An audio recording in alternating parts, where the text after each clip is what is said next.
Hello again, everybody. Thank you guys for tuning in to this next episode of the Me262 Cockpit. Now, I am doing this in a video build series, but you can soon expect a full video build in the near future.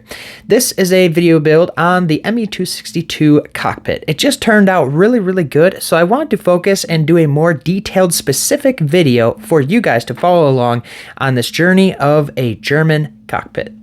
Starting off, we're doing the basic, simple things that we all do on every single start of every build. We crack out the instrument panel and do some stuff to it. Paint it black and paint it gloss, and then we put some decals on it.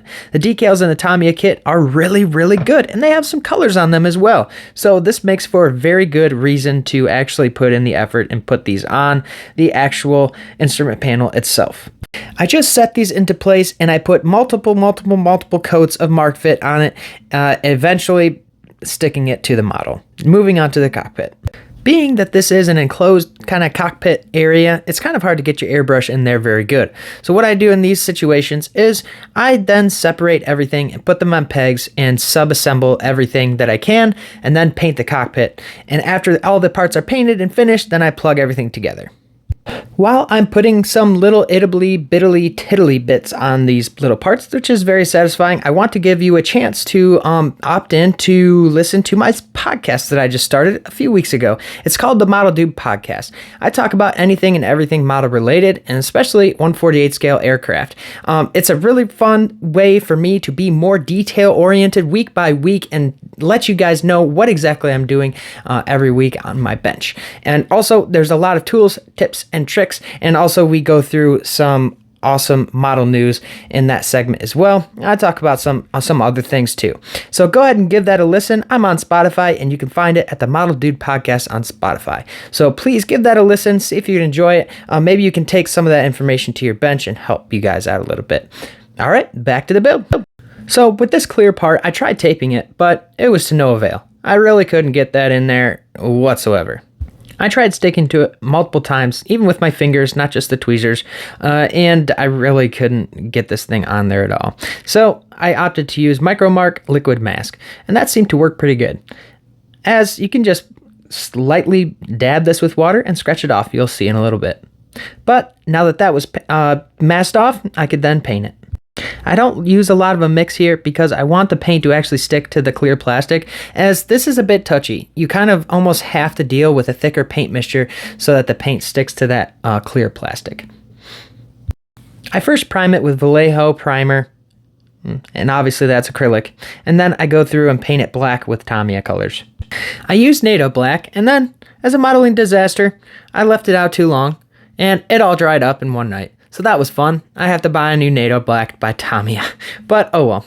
Anyways, getting on for the other stuff, I paint the interior of the rest of the model with this dark gray. It's basically a RLM dark gray color, and it seems to look like a pretty accurate color to what a Luftwaffe airplane would look like. It's almost a little bit bluish, and that seemed to fit the model well. This was also a Vallejo color, and I opted to thin it out pretty well so that the paint would smooth out nicely. And as it dries out smoother. I'm using a Grex airbrush, and I also thin my paints quite a bit to get a nice coating. Next, I'm thinning out a little bit of gray paint to put on the stick of the airplane. I just use a small brush to apply the paint where it needs to be, and I also am using that same gray color. I try to just add a bit or a drop of water to all my Vallejo drops just to thin that paint down a little bit and do multiple coats. I'd rather do multiple coats than have a really lumpy, crappy paint job. I then use a little bit of a smaller brush to paint the areas in the cockpit that need to be black. The same method is applied here. I use a small dish and put a drop of Vallejo paint, and then I add just a drop of water and mix it in.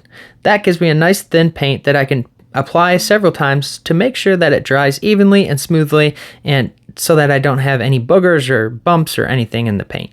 It makes it look for a nicer finish. Even though you have to paint it 2 or 3 times, it's still worth it in the end. Next, I'm trying to simulate a nice leather texture and color to this seat cushion, as I saw in some reference pictures that these were a nice red leather brown. So I take a dish and I have dark brown and light tan and red and black in the same dish and a little bit of orange as well. And I just mix it to my heart's desire to see how far along I can go. These ones are not thinned out with water, as I want to add a little bit of texture to this seat to make it look ripped up and worn in a little bit. So I apply this reddish brown darkest color first, and then I work my way up with the lighter colors afterwards.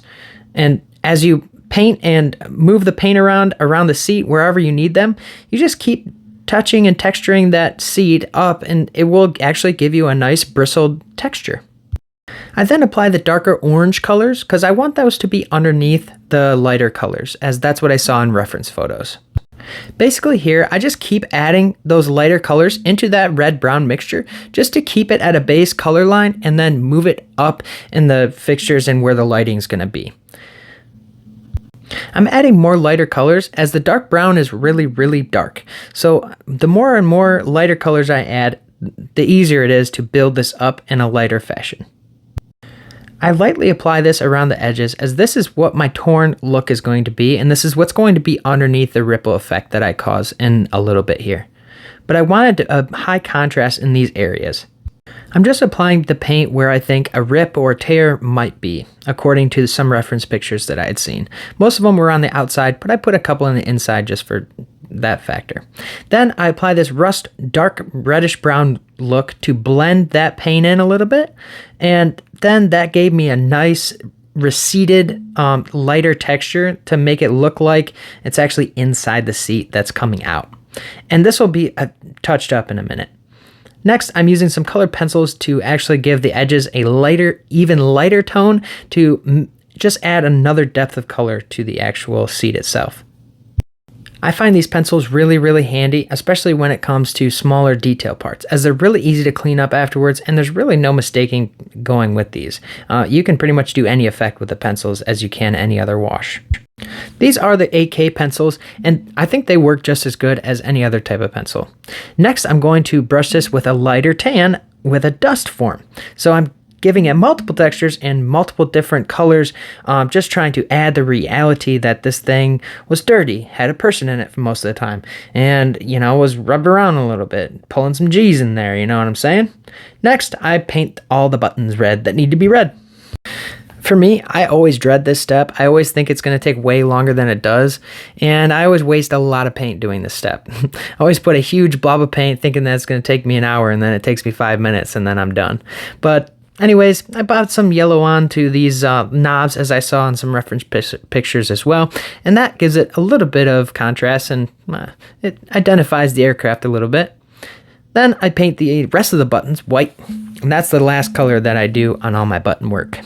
Because these buttons were really highly detailed, I could easily go through with a white brush and do these buttons well. Some cockpits I don't, because the silvering will take care of this fact, but in this cockpit, it was detailed enough where I would notice that there were buttons. And the canopy is going to be open in this build anyways, so I think it makes sense to do as much interior work as possible.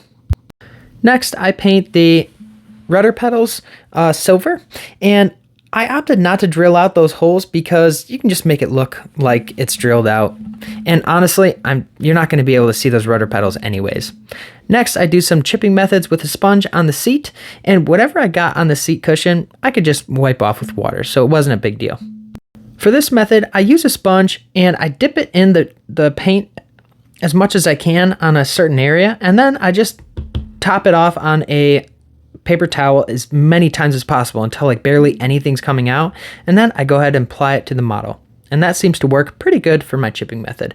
I really like the sponge technique. I think it gives the most dynamic look and also the most altered look from a brush. I go ahead and chip the rest of the cockpit with the same manner, and this just really brings out everything in the cockpit that you'd really want. It really makes it look like a German dude was farting around in there for a while. There's a variety of different techniques you can use with a sponge. You can dry brush with a sponge, basically, and you can use chipping methods. If you have it dried off enough, you can literally do anything with a sponge that you can do with a brush. And the added texture that the sponge has is just impeccable compared to what you can do with a brush, really. Next, I added dark wash to these rudder pedals to make it look like those holes were drilled out. You can't even see them anyways, so I opted just to be this is the last step of those rudder pedals. I wipe off the excess with a cotton swab, and that seemed to work pretty good.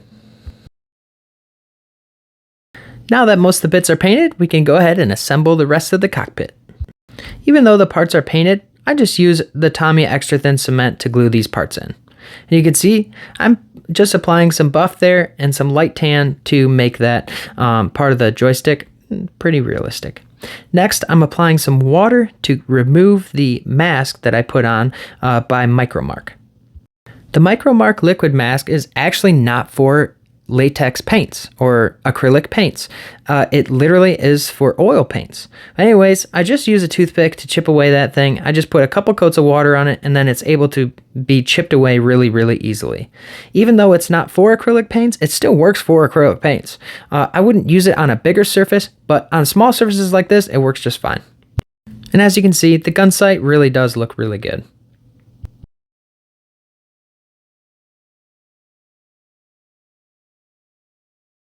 Next, I install the control stick into the spot where it needs to go, and there's a high level of contrast in that control stick, and that just looks really, really nice. Then I can assemble all the rest of the parts and put in the seat as well. This part had a bit of a hard time plugging in there, but eventually, if you just separate those areas a little bit, it'll click right in. And also, you probably don't even have to glue it. I did fight this piece quite a bit trying to record this, and I just have to say, I don't know what it is, but something with Tamiya kits. For me, I struggle with them sometimes. I'm not going to lie. It's not a dream for me like it is for some other people. And I'm used to Revel kits, so just saying. Anyways, now that that looks really nice, we can go ahead and install that as well. Now, I gotta say, that's probably the coolest looking cockpit and instrument panel that I've ever done. I really nailed it this time, in my opinion. I really like the work that I did. Installing the instrument panel was really, really easy. It fits right in there. But as you can see, I'm a little bit shaky with my tweezers, so I'm not very good at this step.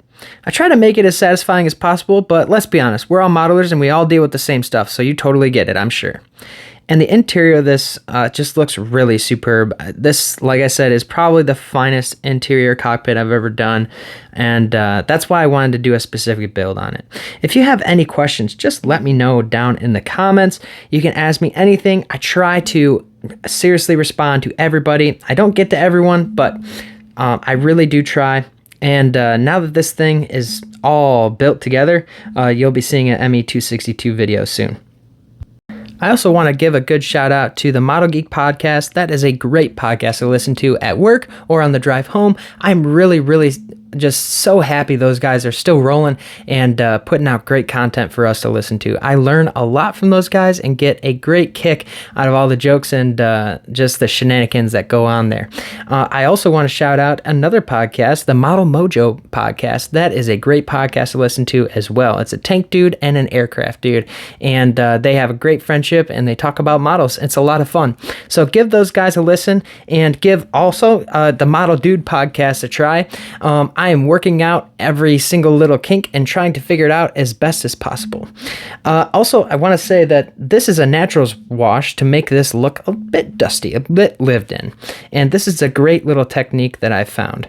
I also put in a dark black wash just to give it a little accent color. And as you can see, I'm going to have an oop and a bip here in a bit. Yep. You know exactly what I'm talking about if I have this tube out. Sure enough, as soon as you touch the heel of that brush, it will bloop all over. And it is ridiculous. And it just blooped all over my interior. I didn't want that to happen, but it did. And we'll move on. So, after I got all that done, I had to swipe up all that stuff, and obviously I tore up some paint with it. So that's one of those things that happens sometimes. All in all, still worked out good. Touched it up later, and you can see that the final product is really, really sweet. This interior looks good, and it's really fun to do these interiors. I think I like the interior better than the exterior, to be honest. Thank you guys so much for watching this video. If you have any questions, leave a comment below. Also, subscribe to the channel if you haven't subscribed. It helps me out a lot, and also it puts me up in the algorithm so more people can view my channel and learn. Also, check out all the model podcast stuff. It's super fun and exciting. All right, see you later. Let's get back to building.